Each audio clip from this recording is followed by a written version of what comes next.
Halo semuanya, di video kali ini saya akan kembali mereview sebuah power supply low budget yang punya fitur full modular. Memang belakangan ini banyak ya produsen-produsen power supply yang mengeluarkan seri entry levelnya yang sudah berfitur full modular.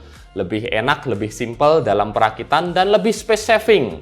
Di depan saya kali ini ada sebuah power supply dari brand Paradox Gaming. Namanya adalah Neptune Series dengan rating 500 watt dan 80 plus bronze. Di bagian belakang boxnya ini kalian bisa lihat dia punya spesifikasi atau fitur-fitur seperti misalnya OVP, UVP, SCP, OTP, dan OPP. Kemudian juga ada SMD kapasitor dan punya black flat cable. Di bagian bawahnya lagi ini ada rating untuk 12 voltnya ada di 34,5 ampere yang artinya sebenarnya nggak nyampe 500 watt ya. Jadi sebenarnya power supply ini nggak pure banget. Dia cuma ada di sekitar 400-an watt. Tapi itu nggak masalah lah, nanti akan kita tes dan kita bandingkan dengan power supply yang sudah pernah saya review juga. Ini ada di sebelah kanan saya. Ini adalah Acer E-Machines AC 550 watt yang juga ternyata performanya cukup bagus ya dari hasil tes saya sebelumnya. Dan untuk tes rig, saya di sini memakai Intel Gen 4 jadul, tapi yang seri K, yakni i7 4770K yang nanti akan saya overclock sampai di kisaran 4 GHz. Kemudian untuk VGA card atau graphic cardnya saya memakai GTX 1060 yang akan jalan standar. Oke, sekarang langsung aja kita unboxing dulu dan nanti kita bongkar. Setelah itu baru kita tes.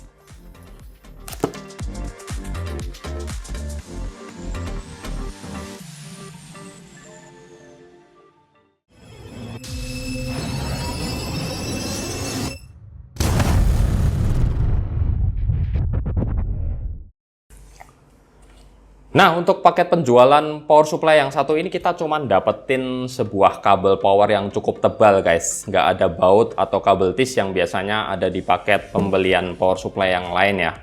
Dan juga untuk soal body ini ternyata cukup panjang. Kalau kita bandingin dengan Acer E-Machines AC 550 watt, panjangnya ini beda lumayan lah, sekitar 2 jari atau mungkin 2 sentian. Ini lebih panjang. Nah, di sini juga ada tulisan rating yang sama seperti boxnya, jadi kita nggak perlu bahas lagi. Kemudian kabel modularnya ini kalian bisa lihat standar sih, nggak terlalu tebel. Spesifikasinya ada di 18 AWG untuk salah satu kabel ya. Saya ambil salah satu contohnya aja. Dia punya spesifikasi kabel 18 AWG dengan model konektor yang standar semua, all full black.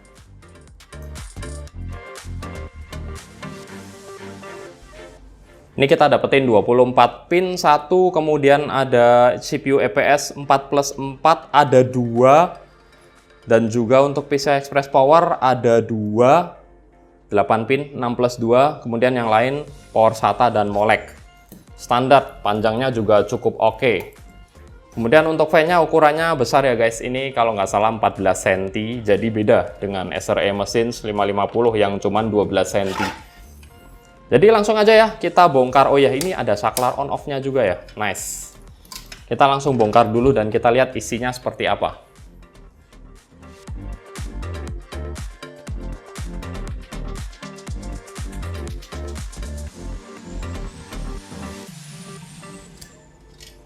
Oke, pembukanya cukup simpel dan ini kita dapetin fan yang berukuran cukup besar dengan blade yang unik. Kemudian untuk isi komponennya sendiri seperti ini ya guys. Dan sekali lagi saya ingatkan, saya bukan ahli elektronika. Buat kalian yang lebih ahli dan tahu soal komponen elektronika mungkin bisa menambahkan di kolom komentar nanti. Sekilas pandang ini dia pakai PCB warna hijau. Sama seperti Acer E-Machines AC 550 ya. Dia pakai PCB-nya warna hijau. Dan saat masuk dari input AC, dia ini nggak ada filter di depan ya, nggak ada sama sekali kayak kapasitor atau apa biasanya rangkaian yang ada di power supply seharganya. Dia langsung aja masuk ke PCB dan ini ada MI filter sih untungnya. Ada kapasitor dan induktor toroid yang model baru ditaruh di sini cuma sepasang aja. Kemudian lanjut ke sini ada sebuah bridge rectifier atau dioda yang mengubah arus AC menjadi arus DC tanpa heatsink. Sebelahnya ada kapasitor dan juga ada induktor toroid lagi untuk menstabilkan arusnya setelah jadi arus DC. Dan ini ada yang hijau, ini apa nih? Nggak tahu guys, ini ketutupan silen ya. Biasanya sih ada semacam NTC thermistor. Dan lanjut lagi ke kapasitor utama. Kapasitor utamanya dia memakai merek apa nih? Samson guys. Merek Samson dengan kapasitas 270 mikrofarad 400 volt. Ya cukup standar sih untuk rating 400 watt, bukan 500 watt ya. Karena 12 voltnya ada di 400 watt. Standar kapasitas segini. Mereknya juga nggak bagus-bagus banget. Kemudian di heatsink ini ada beberapa transistor power atau transistor utama sebelum masuk ke trafo. Trafonya seperti biasa ada dua trafo, satu trafo kecil, satu trafo utama yang mengubah arus menjadi DC ke 12, 5, dan 3. Dan yang kecil ini untuk mensuplai arus listrik ke komponen-komponen internal power supply ini sendiri. Seperti misalnya ini ada IC, saya nggak tahu IC apa, ini ada IC yang kecil lagi, ada octocoupler, dan lain-lain sebagainya lah. Kemudian keluar dari trafo, tentu saja udah menjadi low voltage ya. DC kecil, ada dioda juga, kemudian disambut oleh induktor toroid, yang cuma ada satu besar ini. Berarti ini mungkin DC to DC ya. Nanti akan saya coba cari infonya, kalau saya nemu ini punya fitur DC to DC atau bukan, atau group regulated, akan saya tulis di video ya. Untuk kapasitor sekunder, ini pakai merek apa nih? Hijau-hijau nih. Bentar guys. ZTC. Untuk kapasitor sekundernya memakai merek ZTC, ada beberapa jenis atau kapasitas. Kemudian ini juga ada yang pakai solid kapasitor. Ya, secara overall cukup nice sih dari pandangan mata awam saya ya. Yang sebelah sini tentu saja ini board untuk konektor modularnya. Ini yang nggak ada di power supply non modular. Udah cukup bagus lah. Sekarang tinggal kita lihat performanya seperti apa saat dikasih beban yang... Oh ya, sebelumnya buat kalian yang paham, saya juga akan bongkar yang SRE mesin AC550 ini ya, supaya kalian bisa tahu bedanya.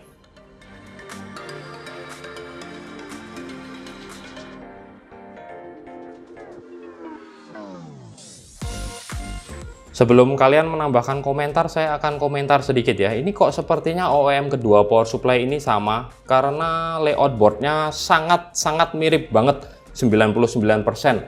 Bahkan sampai ke heatsinknya juga. Cuma untuk yang SRE mesin AC550 watt, dia terlihat bagian MI filter atau bagian filter terdepan untuk input AC ini lebih bagus. Itu aja sih. Berarti seharusnya lebih unggul yang SRE mesin AC 550 watt. Yuk lanjut, sekarang kita tes keduanya.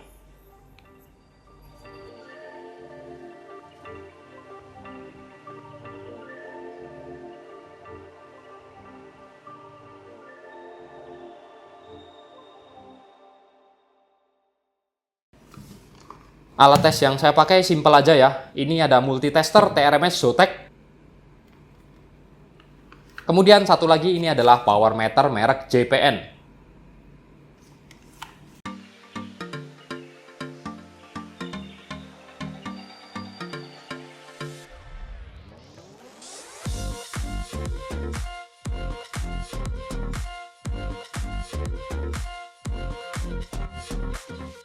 Nah, ini kondisi sudah menyala idle dan kalian bisa lihat multitesternya untuk mengecek output voltase 12 volt. Sedangkan power meter ya untuk melihat tarikan daya listrik dari stop kontak. Makin kecil makin efisien. Jadi langsung aja kita lihat perbedaan antara Paradox Gaming Neptune 500 watt versus SRE mesin AC550 watt di kondisi idle rig saya. Untuk output voltase 12 volt keduanya sama-sama bagus guys. Masih di 12,0. Hanya yang E-mesin AC550 sedikit lebih tinggi. Sedangkan untuk bacaan tarikan daya listriknya antara kedua power supply ini kok menurut saya sama-sama aja ya. Antara 36 sampai 39 watt di kondisi idle Windows 10. Selanjutnya kita tes full load CPU dan GPU dengan menggunakan dua aplikasi yang berjalan sekaligus, yakni Cinebench dan Unigine Heavens Benchmark. Hasilnya untuk bacaan output 12 volt kedua power supply sama-sama cuma turun sedikit. Turunnya sangat minimal dan tergolong bagus untuk sebuah power supply entry level, dan yang terpenting masih stabil. Begitu pula dengan bacaan tarikan daya listrik, keduanya terbaca hampir sama. Jadi ini berarti efisiensi kedua power supply sama ya guys. Nah, kalau soal noise fan power supply, karena tersamarkan dengan fan Prosi dan VGA card, jadi saya sama sekali tidak bisa membedakan. Intinya fan Paradox Gaming Neptune 500 watt ini silent, nggak kedengaran bisingnya sekalipun saat kondisi load 300 watt. Nah, dari hasil tes tadi, kalau kalian tanya lebih bagus mana antara kedua power supply ini, saya susah ya jawabnya. Karena sebenarnya performanya sama-sama aja. Selisih-selisih sedikit itu pun cuma marginal error. Tapi kalau kita lihat dari komponennya, seharusnya SRE mesin AC 550 watt ini sedikit lebih bagus di bagian filter AC atau filter depannya. Sayangnya, saya di sini nggak bisa tes untuk stabilitas input AC karena keterbatasan alat ya. Kita nggak bisa tes kalau misalnya nih input AC-nya naik turun atau brown out, drop sampai 150 volt dan lain sebagainya. Oke, jadi mungkin gitu aja review power supply Paradox Gaming Neptune series yang kali ini. Saya Hendy pamit dulu dan makasih udah nonton.